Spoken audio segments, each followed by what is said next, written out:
人類は本当の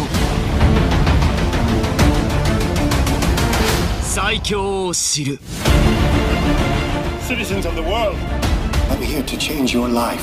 anything you want, anything you dream of, you can have it. 禁断の力を手にした男マックス。彼の陰謀で全世界が崩壊する。 I want to be an apex predator. Get used to it. 立ち向かうのはスミソニアン博物館で働く考古学者。 Nothing good is born from lies, and greatness is not what you think. I can save today, but you can save the world.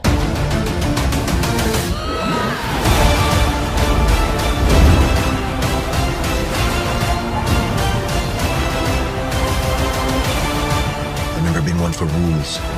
The answer is always more. What did you do? 最大級のスケールで放つ体感型バトルアクション。 You know, I'm not so keen on this one. I figure you are, but you know what? I'm ready to go. I think we can do better.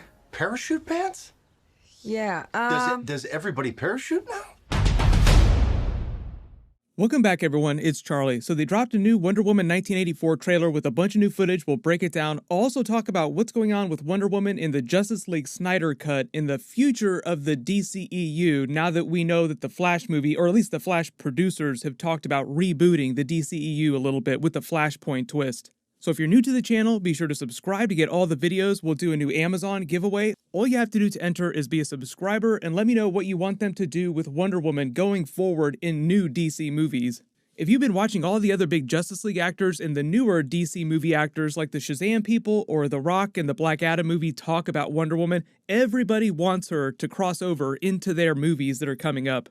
But the new trailer opens with a bunch of different scenes focusing mostly on the big final battle between Wonder Woman and Cheetah on that island or the remote location where the special transmission station is for Maxwell Lord to broadcast his magical wishing stone effect around the world simultaneously. That's called the Dream Stone, that black rock that they used to make all those wishes. That's what he's talking about when he's speaking in the trailer inside the White House. People of the world, I'm here to change your life. The White House scene, though, is from earlier in the movie. You can chart the timeline of the movie in the trailer footage just based on what Cheetah looks like. How she starts out as that awkward, comedic Barbara Minerva version of the character who's just a normal archaeologist alongside Wonder Woman at the Smithsonian. Then Maxwell Lord discovers and gets his hands on the Dream Stone, which was made by a god, but it's a bit of a monkey's paw situation where, yes, you're getting wishes granted, but something really bad usually winds up happening to you as a result of that wish. So they use it to start making their wishes, and she starts getting more and more powerful, seemingly getting Wonder Woman's powers, or at least getting powerful like her, because her big desire, at least in the first part of the movie, is to be just like Wonder Woman. Because you could tell from that conversation in the earlier trailer when they're talking about Steve Trevor and being in love, she idolizes her like a goddess. Technically, Wonder Woman is a demigod, though. But Wonder Woman, and kind of the message of the movie is like, no, not exactly, it doesn't work like that, my life isn't as perfect as you think, referencing all the people she's lost along the way. Mostly in service of setting up that big Steve Trevor twist. But of course, because Cheetah is going full-blown comic book Cheetah in the movie, she totally misses the point. All she can think about is just leveling up her life. Wonder Woman 1984 is mostly meant to be a movie about what greed does to people, metaphorically and literally, because it is a comic book movie, so the metaphors become literal by the end of the movie. You become a metaphorical monster, but then you literally turn into a monster, like when she goes full-blown comic book Cheetah. But there's a different scene of her lassoing the lightning bolts, which looks totally badass. I can't wait to see how they explain that in the movie. Then she's dodging all the cannon fire, and then there's a totally new scene of her using the golden armor to literally fly and take out the guards that are protecting Maxwell Lord's big fortified broadcast station. You get a really good look at how the golden armor wings actually articulate like bird wings or angel wings, depending on how you want to look at it. Wonder Woman is a character built on Greek mythology, so you could also make Icarus and Daedalus references, but it's magically enchanted armor just like her gauntlets or the lasso of truth. The armor is ancient in the context of the movie. It's like an heirloom built by one of her ancestors, forged from the pieces of a bunch of different armor sets belonging to other notable Amazon warriors from their history on Themyscira. But it was originally designed to be a war suit worn by regular Amazons. Wonder Woman doesn't need to wear armor because she's almost as powerful as Superman. Almost. almost nothing can pierce her skin. The whole reason why she has to wear it in the movie is because by this point, late in the game, so much of her natural power has been drained by the Dreamstone that she's just as squishy as a regular human, and Cheetah has already leveled up again for the second time into her final boss form. Full-blown comic book Cheetah as we finally saw. And even when Wonder Woman is at full strength, Cheetah's claws are powerful enough to pierce her skin, so with her being depowered, Cheetah would rip through her like tissue paper if she weren't wearing special armor. You could make a lot of Batman v Superman references with Batman's giant suit, the tank suit that he wore when he was trying to fight Superman. Zack Snyder made some jokes and references when he was explaining it when the movie originally came out. He said that it's not so much about protecting him from Superman or preventing Superman from killing him. It's really just him wearing that suit of armor to buy him a couple extra seconds. Because Superman is so powerful, it's like crushing a soda can, so that's why it was so critical when they were fighting each other that he was using the kryptonite. Otherwise, Superman would have just squished him like a bug, no matter what kind of armor he was wearing. But even late in the game here, during Wonder Woman 1984, when she's wearing the armor and she's lost most of her powers, it seems like she still has the lasso of truth, and it seems like that hasn't lost any of its potency to the Dreamstone. I love all this old school 80s technology through all these montages when Maxwell Lord is speechifying, doing his big villain monologue, trying to get the world to drink his Kool-Aid. The whole mall fight scene later in the trailer actually happens a bit earlier in the movie. It's going down when everybody starts rioting in the streets after this first big TV broadcast where you see everyone in the street watching him and they start making wishes, causing all kinds of havoc.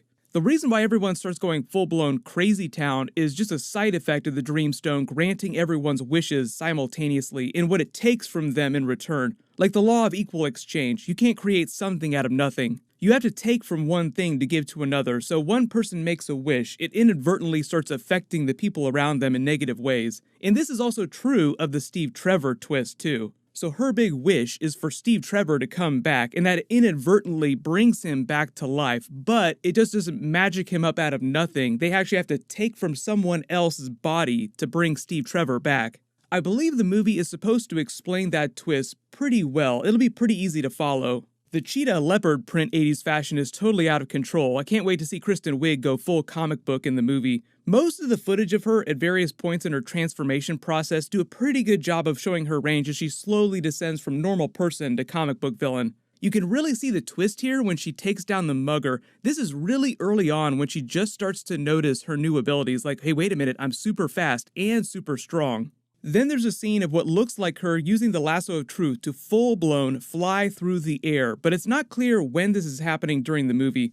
Wonder Woman of the DCEU can actually fly. She even does it at the end of the first Wonder Woman movie. That's what's happening when she's launching off of the roof of the Louvre in Paris. I think the reason why we haven't seen her fly in any huge fight scenes or big battle scenes up to this point, like not flying during the theatrical cut of Justice League, is just because they were saving that for the Wonder Woman sequels and they wanted it to feel like some big character development moment. Like Superman flying for the first time in Man of Steel is meant to be a really special character development moment for him as he's leveling up. But if you guys are watching all the DC fandom panels and the Justice League Snyder Cut footage, obviously there's a whole bunch of new Wonder Woman scenes during the Justice League Snyder Cut that'll sort of explain what's going on with her character in the future of the DCEU. I've gotten so many questions about whether or not the Snyder Cut is going to replace the theatrical cut as the new canon of the DCEU. I think if you want to, you can take it that way. The studio probably won't fight anybody on that. Like if you want to think of this as the new canon, then sure, go for it.